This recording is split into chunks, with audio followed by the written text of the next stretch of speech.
OBC आंदोलनकर्ते Laxman Hake आणि नवनाथ वाघमारे यांच्या उपोषणाचा आजचा चौथा दिवस आहे।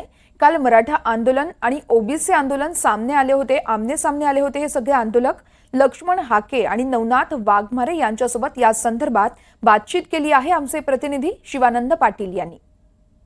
ओबीसी आंदोलक लक्ष्मण हाके आणि नवनाथ वाघमारे आपल्या सोबत आहेत। आपण त्यांच्या मागण्या नेमकं काय ते जाणून घेणार आहोत। सर, काय मागण्या आहेत आणि लवकरच सरकार आता हैदराबाद गॅजेट पण लागू करण्याच्या दृष्टिकोनातून पावले उचलत आहे, काय सांगाल याच्याबद्दल? हैदराबाद गॅजेट आज असो किंवा उद्या बॉम्बे गॅजेट असो किंवा सातारा गॅजेट असो, काहीतरी शोध घ्यायचा आणि त्याच्या आधारे आता हे गॅजेट झाले, आता त्या देवीचं पुराण पुढे येते।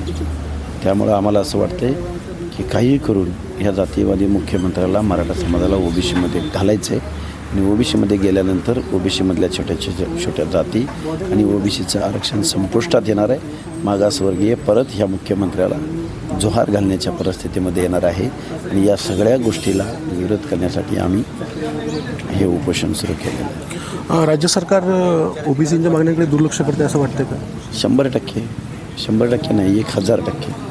कारण हा मुख्यमंत्री ओबीसी आहे। ह्या मुख्यमंत्र्याच्या तोंडातून ओबीसी हा शब्दच कधी बाहेर आला नाही। शरद पवाराच्या तोंडून ओबीसी हा शब्दच कधी बाहेर आला नाही, किंवा पृथ्वीराज चव्हाण यांच्या तोंडातून, थोरातांच्या तोंडातून ओबीसी हा शब्दच कधी बाहेर आला नाही, किंवा आमदार खासदार ज्या ओबीसींची मतं घेतात त्या ओबीसीबद्दल हे लोकप्रतिनिधी एक ब्र शब्द बाहेर काढत नाहीत। हा आमचा इथल्या व्यवस्थेच्या विरोधामध्ये रोष आहे आणि वेदना आहेत। आम्ही या महाराष्ट्राचे नागरिक आहोत की नाही, आमची मतं तुम्ही घेतली की नाही, मग आमचे प्रतिनिधी म्हणून जर तुम्ही निवडून गेला असाल तर तुम्ही आमच्याबद्दल बोलणार का नाही, ही आमची मागणी आहे। आज जालना आणि परभणी बंद पण ठेवण्यात आलेले मराठा समाजाकडून, याबद्दल काय सांगाल? ते झुंडशाहीच्या बळावर ते महाराष्ट्राला वेठीस धरतच आले। बीड शहर जाळले तर बंदचं काय घेऊन बसला आहे?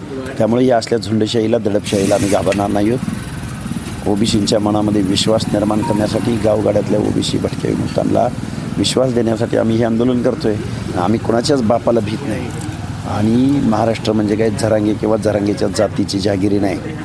आम्ही सुद्धा या महाराष्ट्राच्या स्वराज्यासाठी झटलो आहे, जीवाची कुर्बानी केली। आम्ही शिवाजी महाराजांच्या राज्यासाठी झटत होतो, त्यावेळी तुम्ही निजामाच्या, आदिलशाच्या, बादशाच्या दरबारी चाकऱ्या करत होता, तुम्ही विरोध करत होता शिवाजी महाराजांना। आम्ही जीवाची कुर्बानी केली छत्रपती शिवरायांच्या राज्यासाठी। त्यामुळे जरांगे छत्रपती शिवरायांचं नावसुद्धा घ्यायचा तुम्हाला अधिकार नाही, तेवढी तुमची लायकी पण नाही।